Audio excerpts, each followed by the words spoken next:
Yes sir, we officially back at it.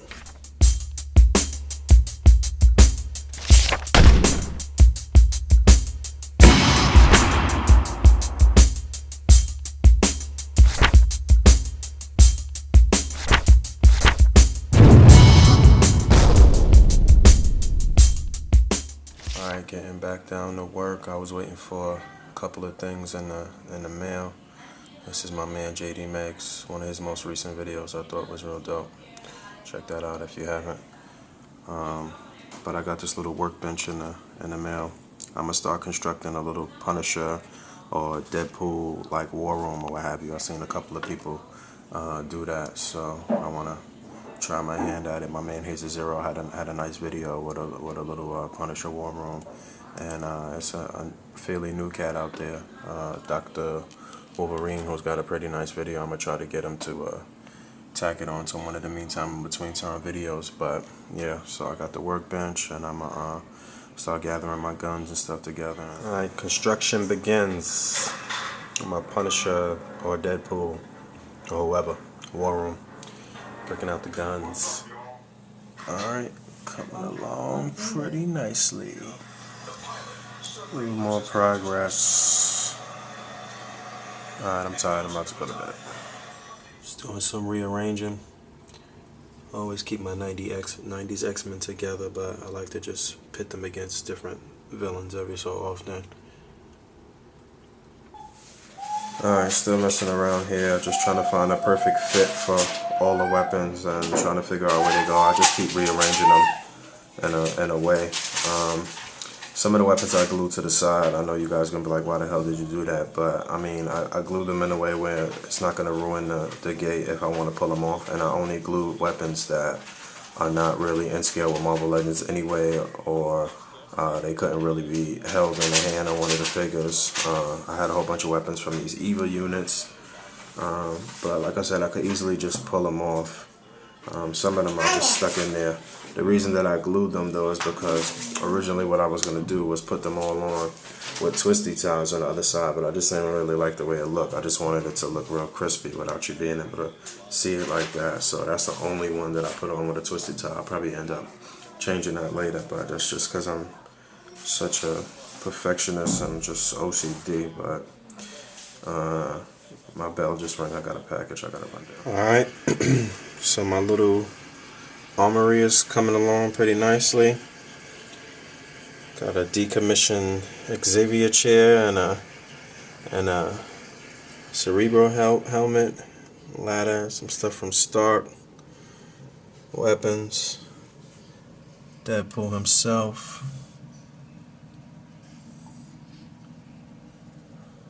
a little workbench. I think this is coming along pretty nicely. Got all the weapons up on the side, which you can't really see so well, but they there. You saw it already anyway. Making the final push to get all my Builder figures in this next display update. So I don't know how I really feel about Giant Man being up in there, but I still think it's pretty cool. I had to change Wasp to flying from here. Added a little more stuff to the bottom to just cover it.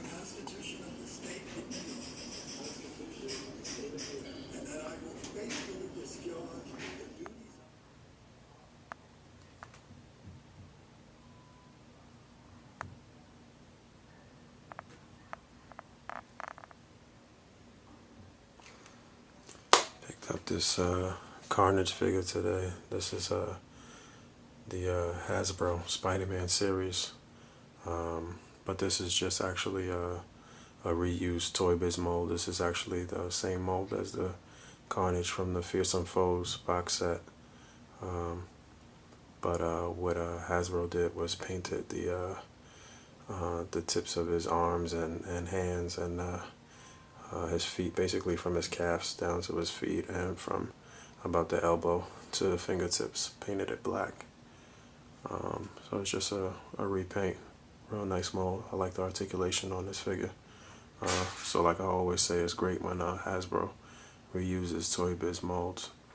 But I just picked them up because I really wanted this webbing for one, and I only have one Carnage figure.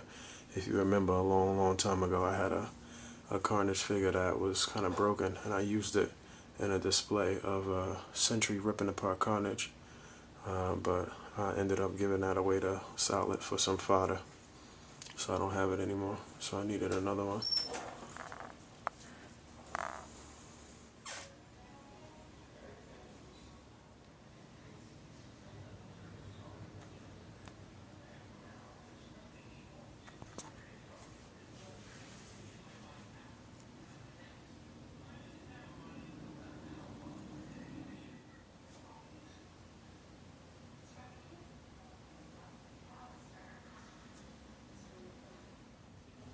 Getting ready to start something else here. Originally I was going to do the Ghost Rider versus King Hulk, but I kind of scrapped that idea because I kind of like the idea of having them both up in the air and what looks like it's about to be a joust. Gotta add the Ghost Rider chain and a couple of things, but this is definitely something that I would like to try on a larger scale. I mean, most of the things that I do within the cases are things that I definitely want to try on a larger scale. And you know, the core of it is just here as practice in the case, and a lot of those things will come into fruition with different venues like Forbidden Planet and other things that's lined up. So a lot of things you will see that may seem repetitive, but each and every time it'll get bigger and better, hopefully. Finishing this up here, I just added some bricks to bring out the figures a little bit, and also to cover the flight stands, and added the leftover gates that I had from the armory that I was building. But you know, once you actually have the core of the display down, then add in these props and backdrops and things like that. That's the detail to the piece, basically, which will help bring it out. You saw me sketch this from the very beginning and add more and more detail to it as it goes along. So this is almost done.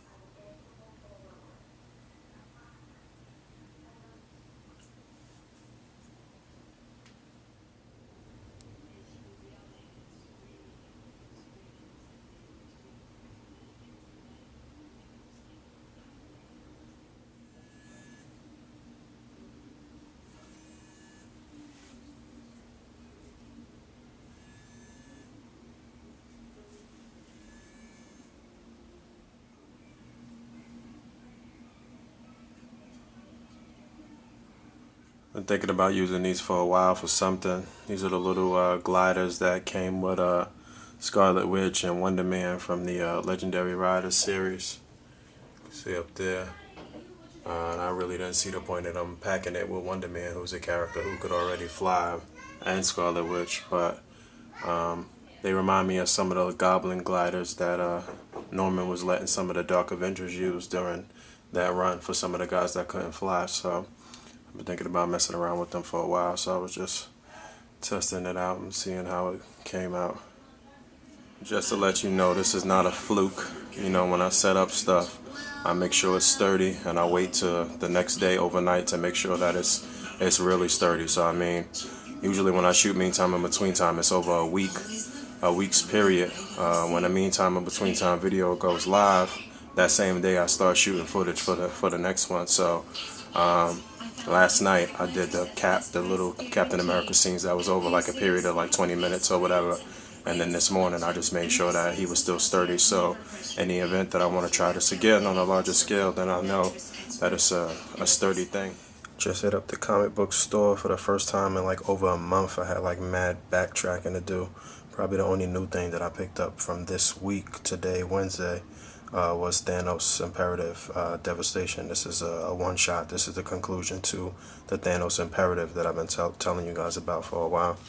And always make sure you pick up like these sneak peek books and like any free comics, because it's always an opportunity to get cutouts out of there. I saw a lot of nice cutouts in here, so I'll definitely use that. Finally got the Marvel Universe Yellow Jacket. I got them this morning in the mail. So big shout out to Inium Reg who actually picked them up. He was looking for the Yellow Jacket for Solid. I don't know if he knew it was for me, but Solid had told him to keep a heads up for it, and he found it, and alerted Solid, and Solid alerted me, and I guess he told him it was actually for me. So just showing you a little bit more of the power in our community. You know, we all look out for each other. So thanks again to Any and Reg for the yellow jacket. So that puts us at quite a few versions of Hank Pym or Giant Man slash Goliath slash Ant-Man. So we got this Marvel Universe version of Yellow Jacket. We got the little Ant-Man that came with the Marvel Universe Yellow Jacket. Unfortunately, this guy is not posable. That would have been nice if he was posable. We got the Hasbro Marvel Legends version of Yellow Jacket in 6-inch form. We got this little Yellow Jacket that was packaged with this Wonder Man. He came with this version of Wonder Man, which is the variant, and the regular version of Wonder Man. Unfortunately, he's not posable either.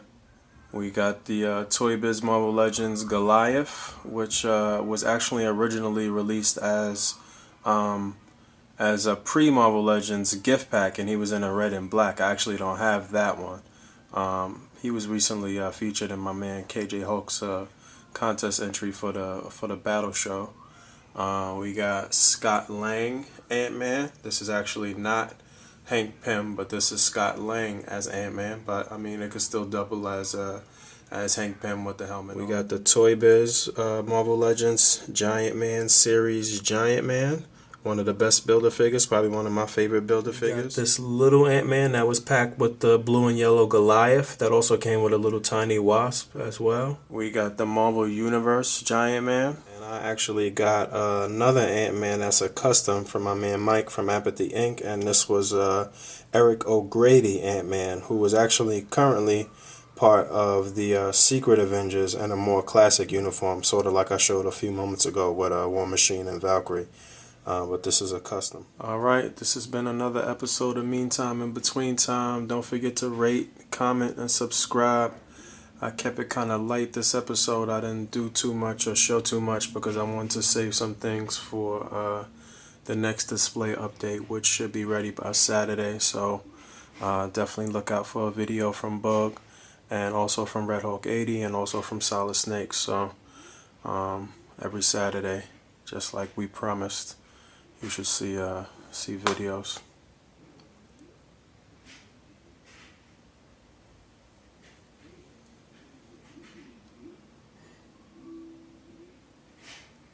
Alright, y'all. Until next time.